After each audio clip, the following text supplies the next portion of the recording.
Sport après 50 ans, fréquence, type d'exercice, les conseils d'une médecin du sport. Débuter une routine sportive dans la cinquantaine, ou plus tard, peut être intimidant. Mais sachez une chose, il n'est jamais trop tard pour s'y mettre.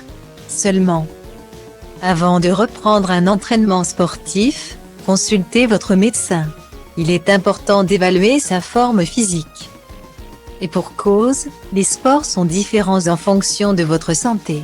Par exemple, il est recommandé de pratiquer de la musculation pour les personnes atteintes d'ostéoporose.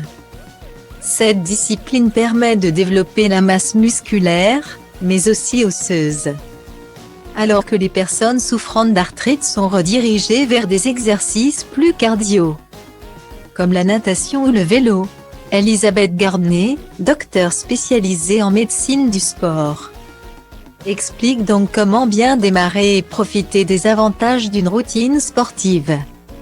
L'experte recommande de commencer par des activités familières et agréables, comme faire une promenade ou une balade à vélo, en précisant qu'il faut débuter doucement. L'objectif est de créer une habitude et d'être en mesure d'augmenter progressivement votre activité au fil du temps, explique le docteur Gardner. Après avoir renoué avec le sport, cette dernière affirme que le yoga, le pilate et le tai chi sont également excellents pour renforcer la force et développer l'équilibre afin de prévenir les chutes. Vous pouvez également introduire des entraînements de musculation avec des poids légers et des répétitions plus élevées, en prenant autant de temps que nécessaire pour vous reposer entre les séries. L'objectif n'est pas d'avoir des courbatures pendant une semaine. Le docteur Gardner affirme qu'il est primordial de bouger, même si ce n'est que 10 à 15 minutes par jour.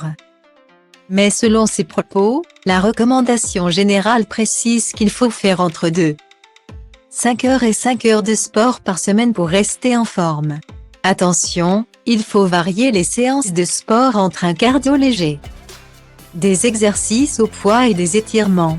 Varier les exercices permet de continuellement défier votre corps et de ne pas solliciter toujours les mêmes zones.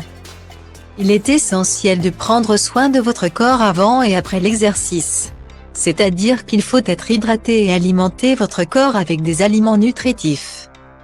Le docteur Gardner ajoute qu'il faut faire des étirements avant et après votre entraînement pour aider à garder vos muscles heureux et pour prévenir les blessures. N'oubliez pas non plus de vous échauffer, car sauter dans votre entraînement sans préparer vos muscles et vos articulations peut entraîner des blessures.